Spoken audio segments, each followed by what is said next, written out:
Oi, pessoal! Hoje a gente vai mergulhar numa ideia que pode, olha, virar de cabeça para baixo o jeito como a gente enxerga a paz interior. E se em vez de ser uma batalha sem fim, a paz fosse um direito de nascença, algo que já é nosso. Vamos explorar essa mudança radical de perspectiva. Sabe aquela sensação? Se eu conseguir dar conta de tudo, se eu for produtivo, aí sim eu vou ter um minuto de paz. Essa ideia de que a tranquilidade é uma recompensa, um prêmio que a gente tem que conquistar, está muito enraizada na gente. E é exatamente essa noção que a gente vai desafiar hoje.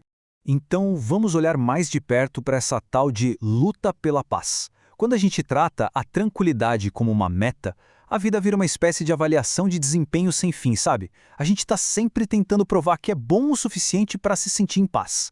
É um ciclo bem cansativo. E essa citação aqui, nossa, ela resume tudo, não é mesmo? Essa pressão constante para fazer por merecer, para acertar em tudo. Viver assim é como correr uma maratona que não tem linha de chegada. E o mais irônico disso tudo é que essa busca incessante por paz acaba gerando justamente o contrário. Mais estresse, mais autocrítica, é aquela sensação constante de que a gente está sempre em dívida. É um verdadeiro paradoxo que nos mantém presos. Mas e se a gente estiver partindo de uma premissa totalmente errada? É aqui que a chave vira. A proposta é ousada. E se a paz não for algo que se conquista, mas sim um direito nosso, inato, baseado simplesmente em quem a gente é? E essa frase, da lição 77 de Um Curso em Milagres, é a que muda o jogo. Tens direito a milagres pelo que tu és. Percebe a força disso? O direito não está ligado ao que a gente faz, mas à nossa própria existência. Vamos destrinchar essa diferença, porque ela é a chave de tudo. De um lado, a gente tem o merecimento. Ele é frágil, depende do que a gente faz, é sempre condicional. Fez certo? Merece. Fez errado? Não merece. Agora, do outro lado, tem o direito.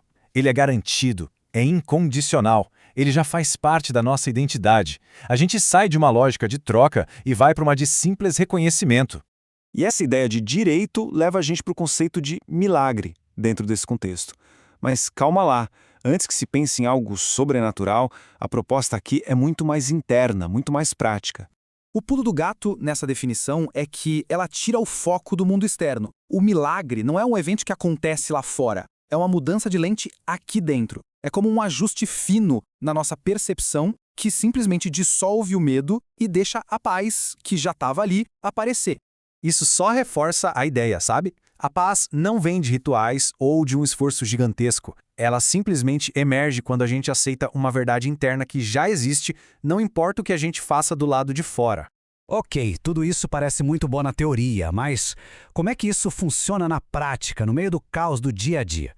Pois é, a lição oferece um exercício bem simples, de 1 minutinho, para a gente aplicar em qualquer momento de estresse, até naquela pequena irritação cotidiana. Olha só que sutil. Não é um pedido de socorro, é uma reivindicação. É uma pausa para se lembrar de um direito que já existe. Não se está tentando criar algo novo do zero, mas sim se recordar de algo que sempre esteve ali. Vamos ver isso na prática. Pensa numa situação super comum. Chega aquela mensagem no celular que... Pronto, já dá aquele nó no estômago. O coração acelera, o peito aperta. E aqui a gente vê a diferença gritante. A reação automática é tentar controlar, ser forte, responder perfeitamente. Já a resposta consciente, que vem depois daquela pequena pausa e da afirmação, ela nasce de um lugar de calma. Não existe mais aquela pressão de conquistar a paz. A gente simplesmente se recusa a aceitar o conflito como única opção. E para aqueles momentos em que a mente teima e insiste em voltar para o estresse, essa outra frase da lição é como uma âncora. É uma escolha clara. Eu não vou trocar o que é meu por direito, os milagres, a paz, por uma mágoa. Eu quero só o que já me pertence. E tudo isso nos leva ao coração da ideia toda. A paz não é um lugar aonde a gente chega depois de muito esforço, mas sim uma identidade que a gente recorda. Aqui está o ponto central.